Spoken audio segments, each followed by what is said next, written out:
morning, students. Today we discuss about chemical property of diethyl ether, या अपन क्या बोले ethoxy ethane. ठीक है, तो इसके अपना कुछ फिजिकल प्रॉपर्टीज पर बात करेंगे। ठीक है, इसकी फिजिकल प्रॉपर्टी और इसकी स्ट्रक्चर किस तरह से यहाँ पर फॉर्म होती है, तो अपन उस पर बात करेंगे। तो फिजिकल प्रॉपर्टी यानी कि जो आप क्या है कि विदाउट एनी एपरेटस यूज आप उसकी करेक्टरिस्टिक्स पर जो आप उस पर बता सकते हैं, वो उसकी क्या है फिजिकल प्रॉपर्टीज होती है। ठीक है, कि जैसा आप स्मेल है उसको आप सूंघ करके बताएंगे, ऐसे ही क्या है कि आप उसको अपने सीन करते हैं तो उस टाइम वो किस कलर का है, उसकी स्टेट क्या है, ये अपना नॉर्मली अपना पता चल जाता है। ठीक है, अब देखिए इसमें फर्स्ट जो बात आती है कि जो ईथर होता है इसकी फर्स्ट जो फिजिकल प्रॉपर्टी है वो क्या आती है कि it's colourless and with A pleasant smell. ठीक है, कि कलरलेस होता है और साथ में क्या है कलरलेस लिक्विड है और साथ में क्या है कि इसकी प्लेजेंट स्मेल होती है। ठीक है, अब अपन प्रैक्टिकल करेंगे तब आपको ये दिखाएंगे। ठीक है, उस टाइम आपको ये यूज़ करना होगा फंक्शनल ग्रुप के उसमें अपना एक्सपेरिमेंट में। नेक्स्ट जो बात आती है हाईली वोलेटाइल। वोलेटाइल मीन ये क्या होते हैं वाष्पशील होते हैं एंड इनफ्लेमेबल लिक्विड। ठीक है, कि ये जलने वाले नहीं होते हैं।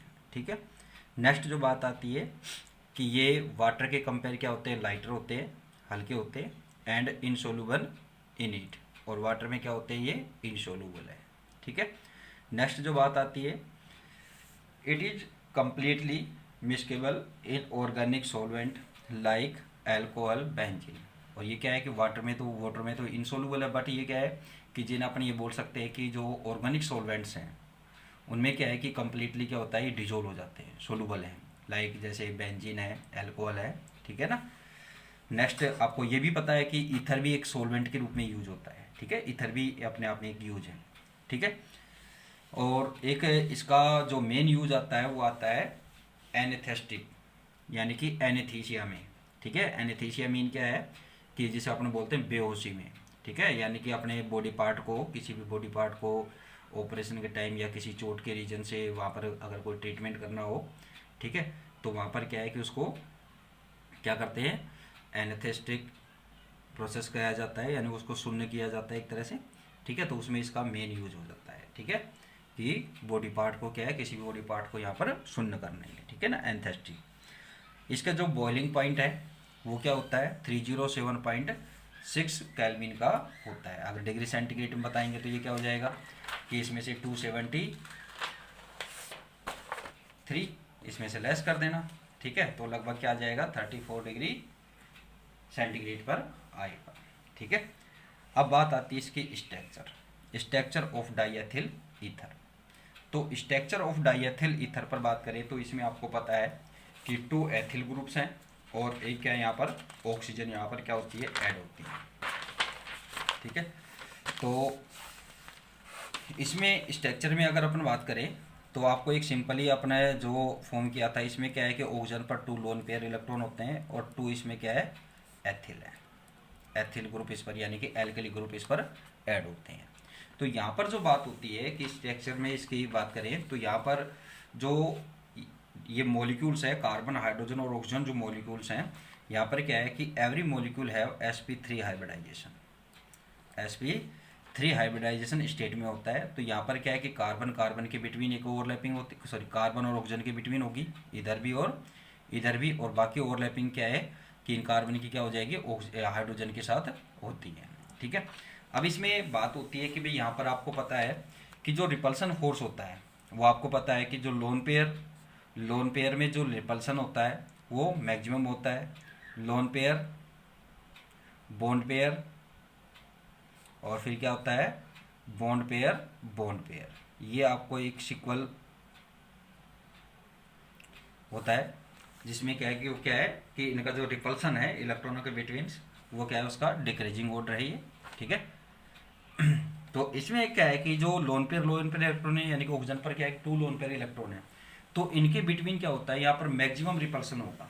रिपल्सन का मेन रीजन क्या होता है कि लोन पेयर में रिपल्सन फोर्स मैक्सिमम क्यों होता है, उसका रीजन क्या होता है कि जो लोन पेयर इलेक्ट्रॉन्स होते हैं, वो चाहे ऑक्सीजन है यहाँ पर, चाहे वो अदर कोई भी एटम्स हैं, तो उन पर क्या होता है कि इनका जो सराउंडिंग एरिया होता है, वो सराउंडिंग एरिया क्या होता है, मैक्सिमम हो जाता है। ठीक है, तो इस रीजन से क्या हो जाता है कि इनके बिटवीन, यानी कि जो लोन पेयर है, इनके बिटवीन क्या रहेगा, रिपल्सन मैक्सिमम रहेगा। फिर क्या आता है, लोन पेयर और बॉन्ड पेयर। तो जो बॉन्ड पेयर, यानी कि जो बॉन्ड पेयर बॉन्डिंग में पार्टिसिपेट कर रहे हैं, तो वो बॉन्ड पेयर हो जाएगा। ठीक है, तो बॉन्ड पेयर और लोन पेयर में भी रिपल्सन क्या रहता है, काफ़ी, लेकिन बॉन्ड पेयर में रिपल्सन क्या होता है, मिनिमम होता है। ठीक है, तो यहाँ पर जो रिपल्सन फोर्स है, इस रिपल्सन के रीजन से क्या होगा कि यहाँ पर ये ऑक्सीजन पर 2 लोन पेयर इलेक्ट्रॉन रहेंगे, और यहाँ पर इसका क्या रहेगा, ये एथिल ग्रुप इस पर इस तरह से यहाँ पर ऐड हो जाएंगे। ठीक है, अब जो इनके बिटवीन जो दोनों एल्कली ग्रुप है, यानी कि जो एथिल ग्रुप है, इनके बिटवीन जो बॉन्ड होता है, वो बॉन्ड ऑर्डर क्या होता है कि 1110 से इस एंगल से क्या है कि ये डिक्रीज हो जाता है, और क्या आ जाता है 109 डिग्री 28 मिनट। ठीक है, डैश लगाएंगे इसको, तो क्या इसको क्या अब क्या किसे नोटिफाई करेंगे, इसको 109 डिग्री 28 मिनट का इनके बिटवीन क्या मिलता है, एंगल होता है। ठीक है, फिर ये एथिल ग्रुप है इस पर। ठीक है, CH2 CH3 आप CH2 CH3 आप ऐसे लिख देना इसको। ठीक है, तो ये क्या इसकी स्ट्रक्चर है। ठीक है, फिर इसके अलावा एक छोटी सी बात और है कि इसका जो एंगुलर स्ट्रक्चर होती है और इसका जो डाइपोल मोमेंट होता है, क्या है, डाइपोल मोमेंटम, यानी डाइपोल मोमेंट, उसकी वैल्यू क्या होती है, इसमें 1.3d होती है, डिवाई। ठीक है ना, D4 क्या होता है, डिवाई। ठीक, तो यहाँ पर आप देखिए, नोट से आपको एक बार और रिवाइज करा देता हूँ। यहाँ पर structure of di ethyl ether, oxygen atom is sp3 hybridize in ether molecule, 2 sp3 hybrid orbital of the oxygen atoms overlap with 2 ethyl group forming sigma bond. ठीक है, कि आपको पता है कि आप 11th क्लास में इस पर स्टडी कर चुके हैं कि जो सिग्मा बॉन्ड की फॉर्मेशन होती है वो किस कंडीशन में, जब ओवरलैपिंग होती है। अगर ओवरलैपिंग क्या होती है, एक्सियल ओवरलैपिंग होगी, तो उस कंडीशन में क्या होता है कि सिग्मा बॉन्ड की फॉर्मेशन होती है। तो यहाँ पर क्या है कि ऑक्सीजन एटम के जो पी ऑर्बिटल्स है, उनके साथ क्या होगी, ऑक्सीजन के पी ऑर्बिटल कार्बन के पी ऑर्बिटल के बिटवीन क्या होगी, एक्सियल ओवरलैपिंग होगी, और उस कंडीशन में क्या होगा, यहाँ पर सिग्मा बॉन्ड फॉर्म होगा। ठीक है, the remaining 2 sp3 hybrid orbital contain a loan pair of electron. जो रिमेनिंग है उनके पास क्या है, 2 लोन पेयर इलेक्ट्रॉन्स, जो अभी आपको ऑक्सीजन पर आपने डिनोटेड किए थे। In this way 2 bond pair and 2 lone pair surround the oxygen in tetrahedral form, but carbon oxygen carbon bond angle is 1010 instead of 109 28 minute. This is due to repulsion between alkyl group. ठीक है, as the size of alkyl group increase the bond angle also increase. ठीक है, तो ये जो bond angle इसका जो घटने का रीजन है कि एक तो रिपल्सन फोर्स बिटवीन किसके, कि लोन पेयर के बिटवीन है, बट यहाँ पर क्या है कि जो एल्कली ग्रुप है, यहाँ पर टू एल्कली ग्रुप्स है एथिल, तो इनके बिटवीन भी क्या है कि बॉन्ड पेयर क्या रहेगा, रिपल्सन रहेगा। अगर यहाँ पर क्या है कि ये जो बॉन्ड है, अगर यहाँ पर क्या करें, अपना एल्कली ग्रुप को इंक्रीज करें, यानी यहाँ पर प्रोपिल ग्रुप ऐड कर देते हैं, तो प्रोपिल ग्रुप ऐड करेंगे तो ये रिपल्सन फोर्स क्या होगा, इंक्रीज होगा। तो उस कंडीशन में क्या होगा कि इनके बिटवीन जो बॉन्ड है, वो बॉन्ड एंगल भी क्या होगा, इंक्रीज होगा। ठीक है, due to the greater repulsion interaction. ठीक है, thus ether have angular structure and dipole moment is 1.3 debye. ठीक है, और ये इसकी स्ट्रक्चर आपके सामने डिनोटेड, जो मैं आपको रफली वर्क में बता चुका हूँ। अब इसके बाद जो बात आती है वो आती है इसकी chemical property of di ethyl. तो केमिकल प्रॉपर्टी में आप इसकी केमिकल रिएक्शंस पर बात करेंगे। तो जो एथिल है, इस डाई एथिल ईथर पर अपने जो डिस्कस करेंगे, तो इसमें फर्स्टली आपको करना है अपने को substitution reaction of ethyl group, यानी कि एथिल ग्रुप पर क्या है कि कोई सब्स्टिट्यूशन का एडिशन होना।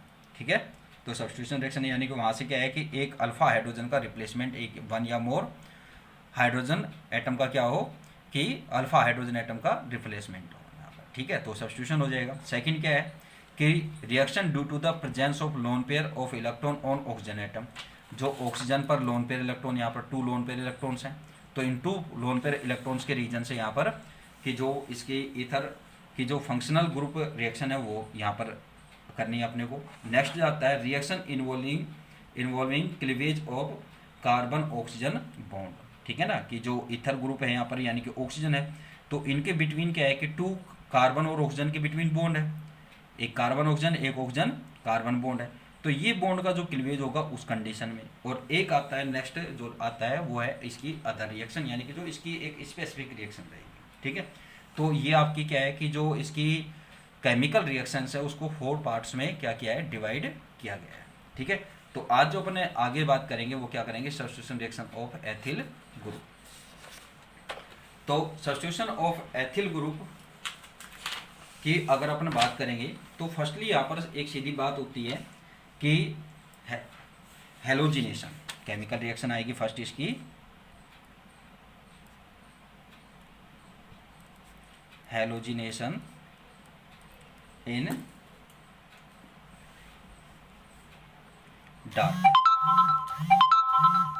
ठीक है, कि जो हेलोजिनेशन है यानी कि यहाँ पर हेलोजिनेशन मीन क्या है, यानी कि एक्स, ठीक है।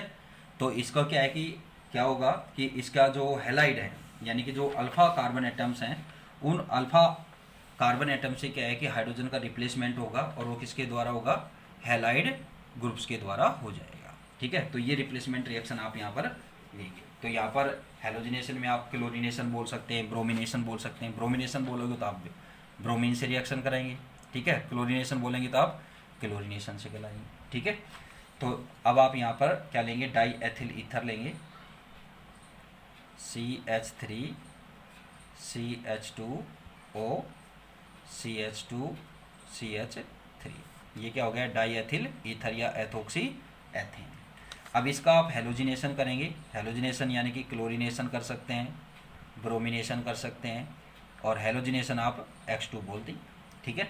तो इसका जब ये हेलोजिनेशन करते हैं तो फर्स्टली क्या होता है कि इसके एक अल्फा हाइड्रोजन एटम से क्या होगा कि अल्फा कार्बन एटम से एक हाइड्रोजन का रिप्लेसमेंट होगा। फिर इसका नेक्स्ट आगे आप हेलोजिनेशन कराएंगे तो फिर क्या होगा कि अदर अल्फा हाइड्रोजन एटम से क्या होगा कि यहाँ पर सेकेंड हाइड्रोजन एटम का रिप्लेसमेंट होगा। अब इसमें अल्फा हाइड्रोजन एटम कौन होगा कि जो ऑक्सीजन है, इसको तो यहाँ पर सेंट्रल एटम है ही। अब इसके यहाँ से आप काउंटिंग स्टार्ट करेंगे तो ये इसके बोथ साइड क्या है, अल्फा हाइड्रोजन एटम। तो फर्स्ट प्रोसेस में तो यहाँ एक, चाहे आप यहाँ से रिप्लेस करें चाहे यहाँ से एक हाइड्रोजन रिप्लेस करेंगे सॉरी। सेकंड, जब आपको जो यहाँ पर सब्स्टिट्यूट ऐड हो जाएगा उसके बाद जब आप यहाँ पर क्या करेंगे कि फिर इसका हेलोजिनेशन करेंगे तो फिर सेकंड वाले यानी कि अल्फा हाइड्रोजन रिप्लेस होगा सेकंड कार्बन से, ठीक है। तो यहाँ पर आप हेलोजिनेशन में क्या हो जाएगा, CH3 CH, यहाँ इसका रिप्लेसमेंट हो गया, सब्स्टिट्यूट आ गया, ऑक्सीजन CH2 CH3। फिर इसका नेक्स्ट आप हेलोजिनेशन करेंगे, ठीक है। अब देखो हेलोजिनेशन करेंगे तो यहाँ से एक हाइड्रोजन रिलीज हुआ है और यहाँ से एक X रिलीज होगा, एक तो यूज हो गया और एक बचेगा, तो क्या हो जाएगा ये -SX, या आप इसके साथ प्लस में लिख सकते हैं, ठीक है। यहाँ पर माइनस में लिख देना या यहाँ प्लस में। अब इसका सेकेंड हो जाएगा CH3 CH XO CH X CH3। तो ये क्या हो गया, अल्फा अल्फा यानी कि अल्फा पोजीशन पर क्या है, die halide, die hello ether. अगर यहाँ पर अब आप क्लोरिनेशन कराते तो यहाँ CL आ जाता, तो क्या हो जाता, alpha alpha die chloro ether. Bromination कराते तो Br आ जाता दोनों जगह, तो उस कंडीशन में क्या बोलते, alpha alpha die bromo ether, ठीक है। फिर इसके बाद इसकी सेकंड जो रिएक्शन आती है वो आता है halogenation in presence of sunlight, ठीक है। ये तो हेलोजिनेशन किस में, डार्क कंडीशन में, अंधेरे में।